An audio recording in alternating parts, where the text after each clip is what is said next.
need to change because we need to learn a heritage. The miners at Blair Mountain were unsuccessful in bringing about change, but it is by remembering that struggle that we can begin to take a step forward. We know that issues of race are still very relevant today in America. What's happened in Florida, we know that issues of unionism are very relevant in America. You know that issues of environmentalism are very relevant in America today. Economic injustice, and you can find all of that at Blair Mountain, at this one place that means all of these different things. And I think it's a microcosm for the United States and where we're going as a country and as a society today. The fate of Blair Mountain, of course, will be decided over the course of the next year or two. Whether it remains as you see it, we would like it turned into a historic park and made into a tourist attraction, or whether it's destroyed and you see it, as kind of this desolate moonscape like I showed you before. That shows a lot about that will reveal a lot about the power structure, what's going on, who controls the United States, and about the American people ourselves. What do we care about? Do Americans still look at the people of Appalachia as people that are insignificant, marginalized? Will the stereotypes persist? Or will we be able to break that and be able to find the history as it is? And I think it's in learning that history is the only way in which we can ensure our future, not just in Appalachia, but also in the United States in what will probably be a very turbulent 21st century. But thank you for your attention.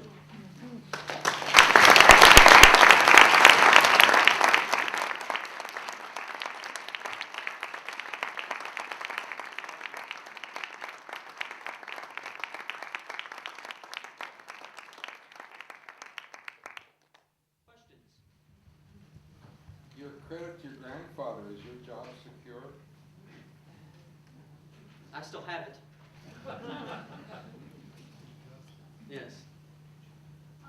You mentioned that in the company towns, people were paid with company money. And when you said that, I just thought, I wouldn't be so sure that today it would be legal to do that. But is it legal to do that today? Is it legal in the federal sense? By what? See how legality need to change because we need to learn a heritage. The miners at Blair Mountain were unsuccessful in bringing about change, but it is by remembering that struggle that we can begin to take a step forward. We know that issues of race are still very relevant today in America. What's happened in Florida, we know that issues of unionism are very relevant in America. You know that issues of environmentalism are very relevant in America today. Economic injustice, and you can find all of that at Blair Mountain, at this one place. Okay, because it wasn't really so much legal then. You look at, there are laws in the coal fields, and then there are laws enforced. There have been, take mine safety, for example.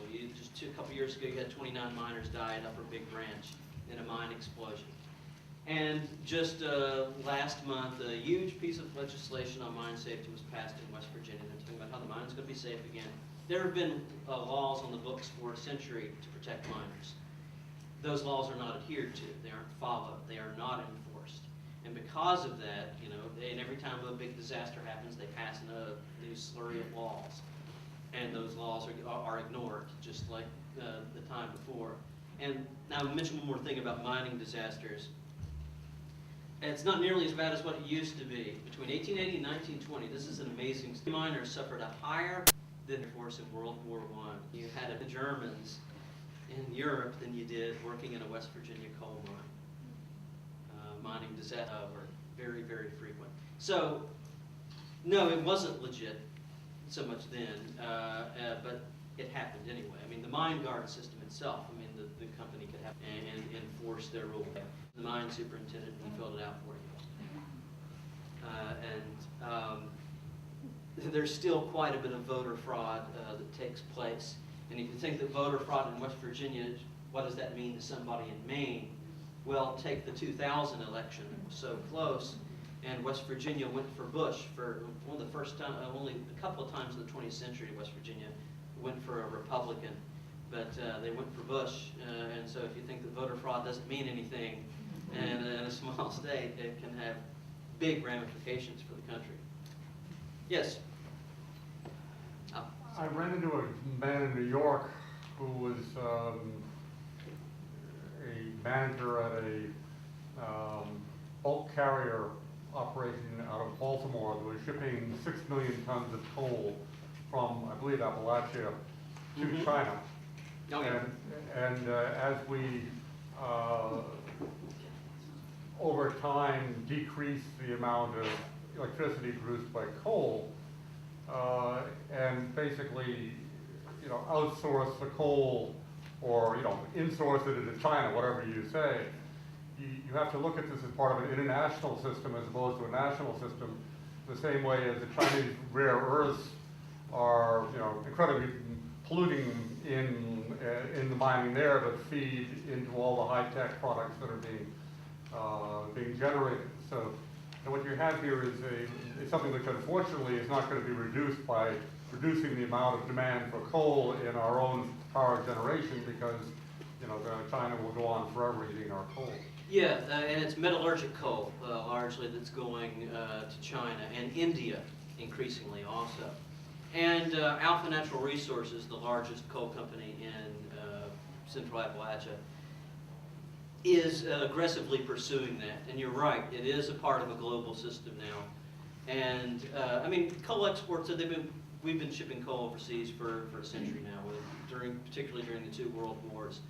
But yes, it is a part of a much larger system. And even as the United States gradually goes away from coal, which should continue to happen over the course of the next 20 years, that still doesn't necessarily mean that the coal is going to go away from Central Appalachia, because the coal companies are already seeing this trend, the handwriting on the wall, and so they're already looking to expand their international markets. Yes? Hi, Bob Platz. I'm with Occupy Maine TV. You told some terrible stories about people being oppressed in the past and marginalized. Huh? What was that? I look pretty good? You look pretty good. Okay, yeah, you look great, actually. No. Better in close-up, actually. So, but the question is, can you speak to current-day stories like that of marginalization and oppression of a whole people? Mm-hmm. Well, let me give you an example. Last summer, Dr. Michael Hendricks at West Virginia University released a study about health around mountaintop removal sites, and showed the higher rates of birth defects, higher rates of brain tumors, enormously higher rates of cancer in these areas. How did the coal companies respond to that? Well, their law firm, Jackson Kelly, responded to this study by saying that Michael Hendricks' research failed to account for incest in mountain communities.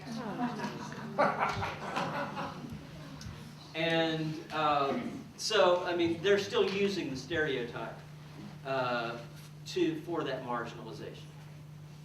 And they're still doing it in a lot of ways. So yeah, it's still out there. And you've had your hand up for a while now. Yes.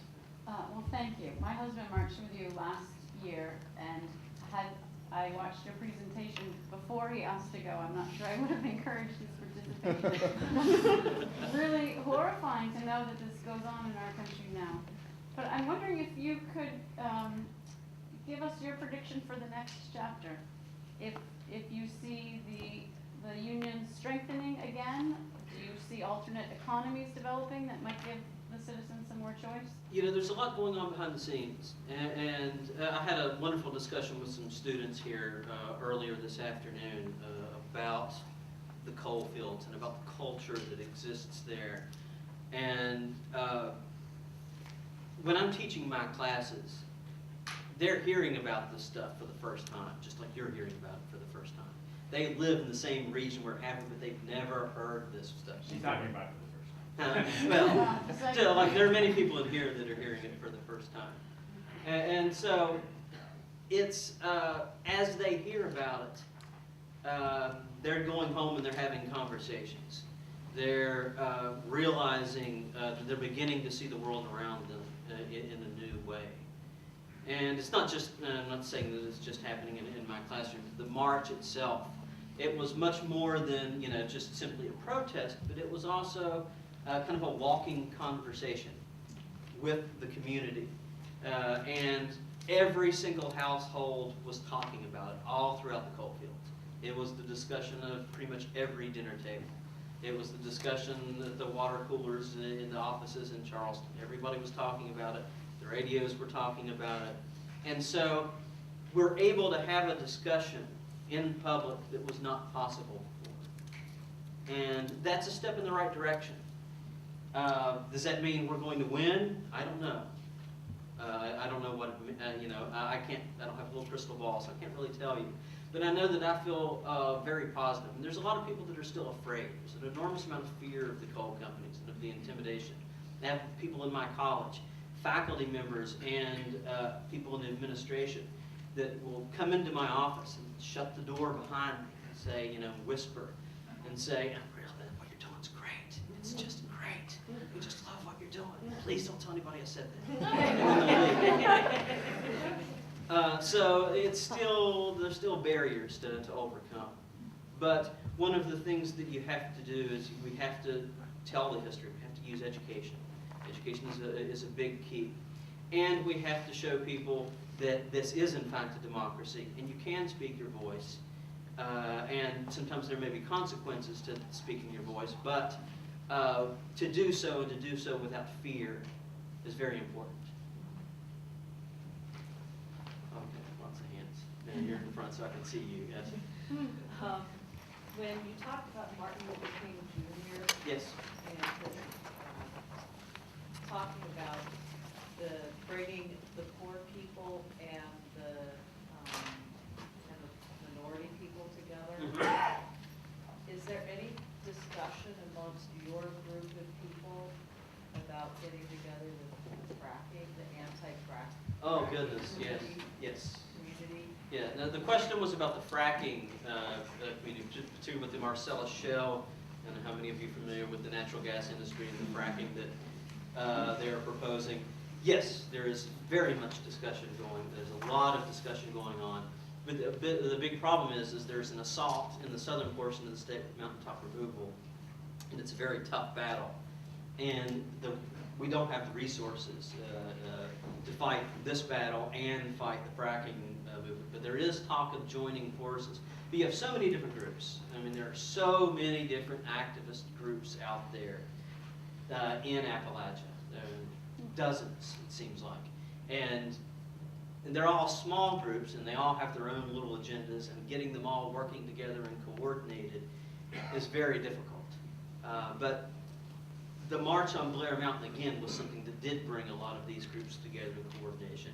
And that's, I can see that moving forward, hopefully. Yes, someone in the back, yes. My question concerns where were the politicians in the 20s, 30s, 40s? The state legislators, congressmen of their states, senators of their states, were they blind, dumb, and stupid? You're talking about within West Virginia? Correct. In Appalachia. Okay, well, here's my answer to that. And that's another topic for that's a whole other topic. But let me put it to you this way: a lot of people in the mountain and that live in the coal fields today get killed by coal trucks. Happens a lot. Everybody who lives in the coal fields knows somebody that's been killed by a coal truck because there's a weight limit on coal trucks, and then they pay no attention to the weight limit. And if you have any idea what the Appalachian Mountain, well, there are Appalachian Mountains actually here in Maine. So, but if you drive along the mountains, of course, you know how windy and narrow these roads are. Coal trucks will go down these roads and they won't be able to make the curves, and they slam into some car and just obliterate them.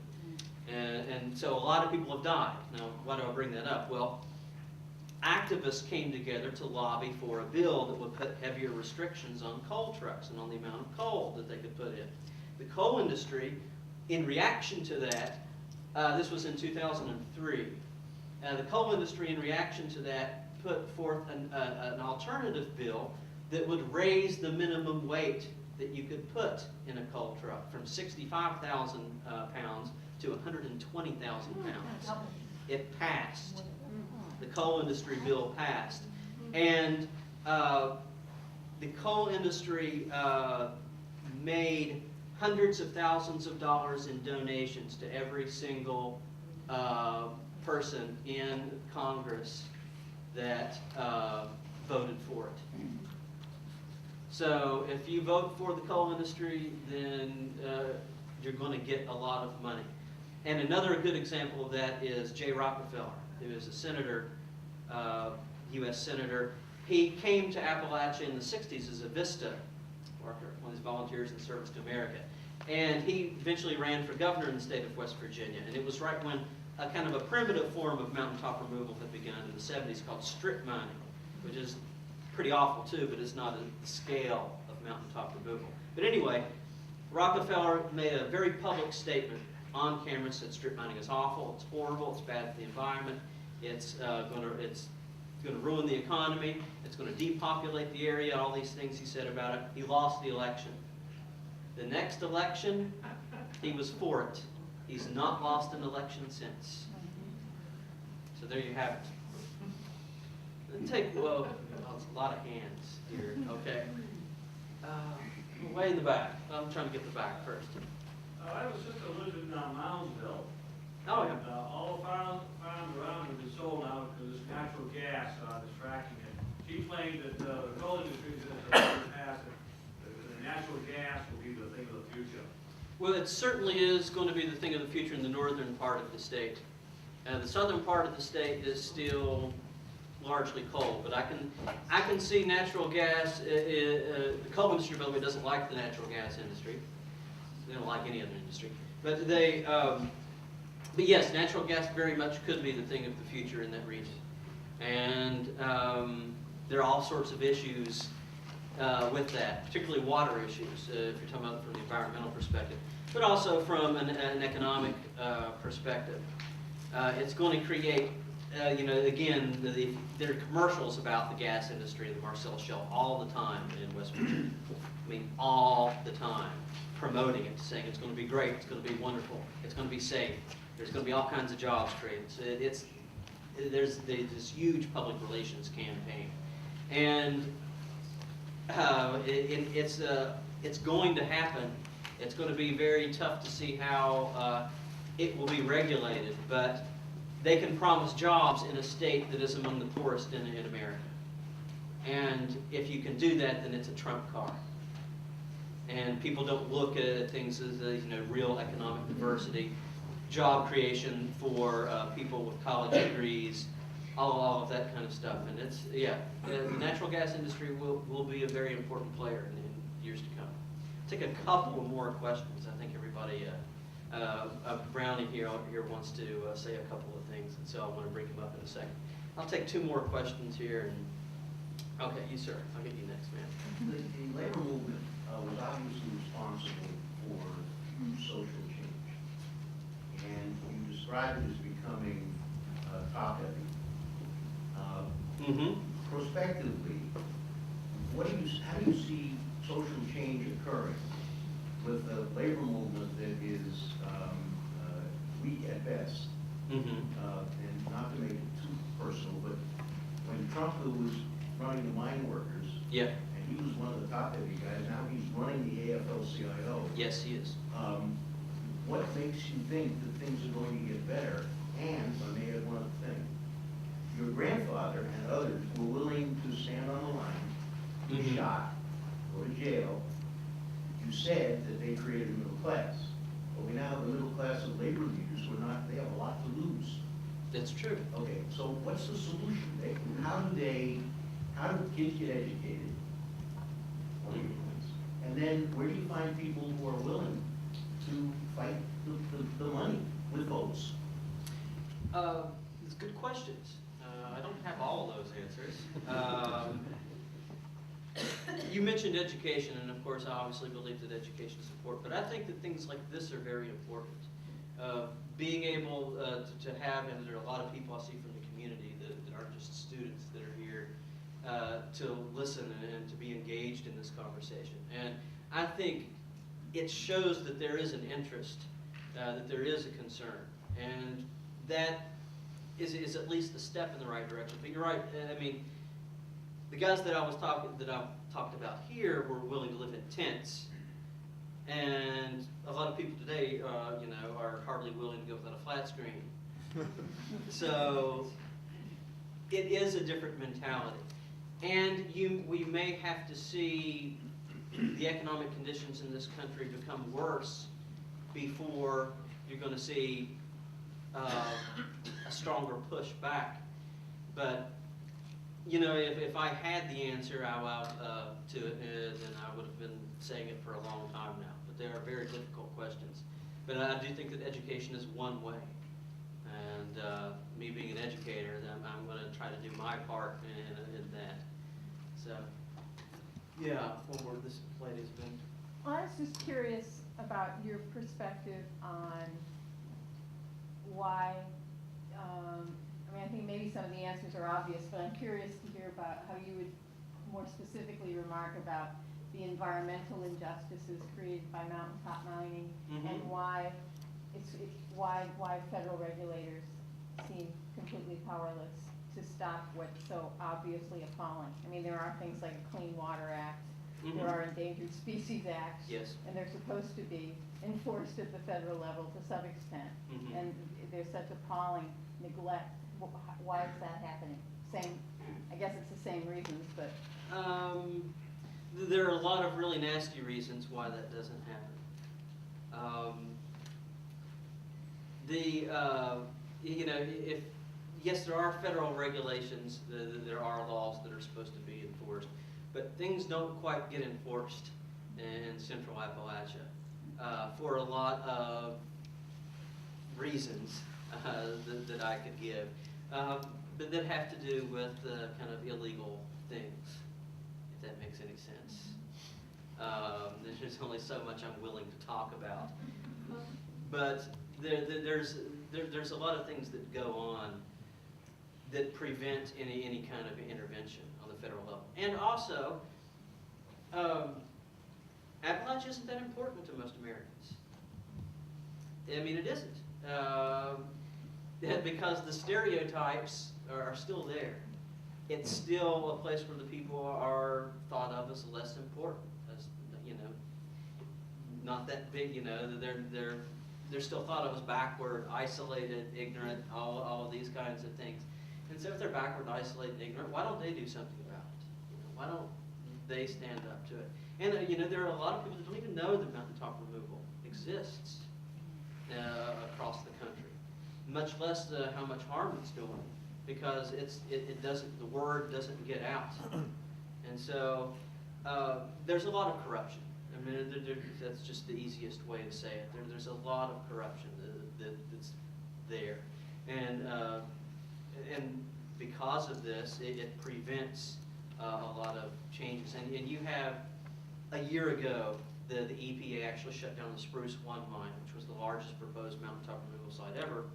And just a week and a half ago, was it a federal judge overturned the EPA's decision? And the federal judge was an Obama appointee. So, go figure on that. All right, this guy's been holding his head up for a while. 100 years is how he started. Yes.